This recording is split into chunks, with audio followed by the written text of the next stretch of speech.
Hello viewers, welcome to my channel. আজকে আবার আপনাদের জন্য একটা আমি নতুন রেসিপি নিয়ে হাজির হয়ে গেছি, চিংড়ি মাছের মালাইকারি। তার জন্য প্রথমেই আমি একটু মাছগুলোকে ভালোভাবে ধুয়ে নিয়েছি। তার মধ্যে একটু হলুদ গুঁড়ো, লঙ্কা গুঁড়ো, একটু নুন দিয়ে আমি হাত দিয়ে ভালোভাবে মাখিয়ে নিচ্ছি।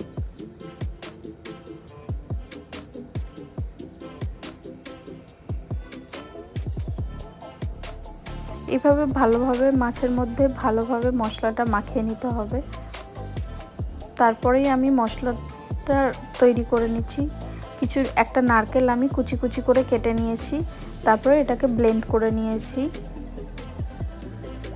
ব্লেন্ড করে এবার আমি এর থেকে আলাদা করে নেব মিল্কটাকে। এই যে মিল্কটাকে বার করে নিয়েছি হাতে করে চিপে চিপে। এরপরে একটু পেঁয়াজ বাটাও করে নিয়েছি। এবার আমি একটা কড়াইয়ের মধ্যে একটু সর্ষের তেল দিয়ে দিচ্ছি।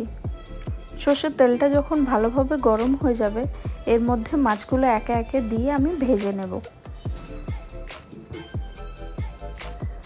হালকা হালকা করে আমি ভাজবো, বেশি কিন্তু আমি ভাজবো না।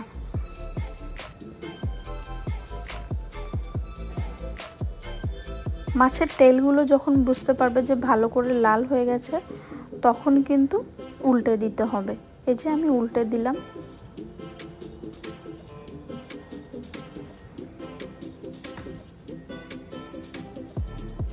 একদম ভাজা হয়ে গেছে। এবার আমি একটা একটা করে তুলে নিচ্ছি।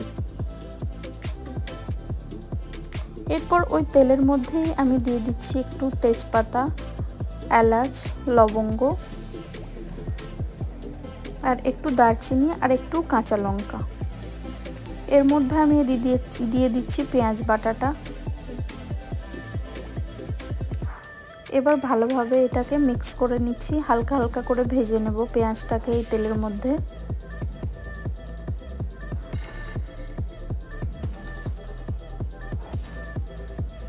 পেঁয়াজটা যখন ফোটা হয়ে যাবে ভালোভাবে,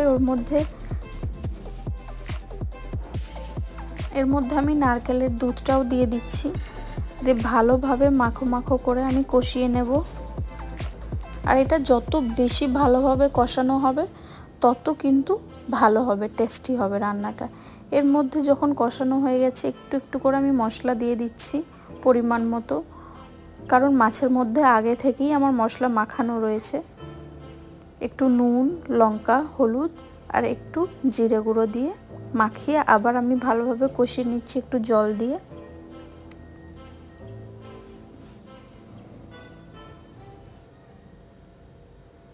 ভালোভাবে কষাতে হবে যাতে কাঁচা স্বাদটা না থাকে। এই যে তেলটা বার হয়ে আসছে, মানে ভালোভাবে আমাদের কিন্তু কষানোটা হয়ে গেছে।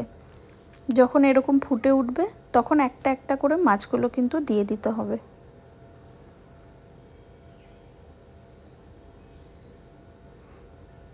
মাছগুলোকে দিয়ে 10 মিনিট মতো একটু ফুটিয়ে নিলেই হয়ে যাবে কিন্তু আমাদের চিংড়ি মাছের মালাইকারি।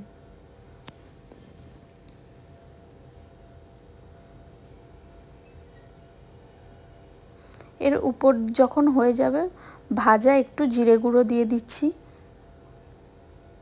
এই যে সুস্বাদু আমাদের তৈরি হয়ে গেছে চিংড়ি মাছের malaikari. Thank you for watching my video.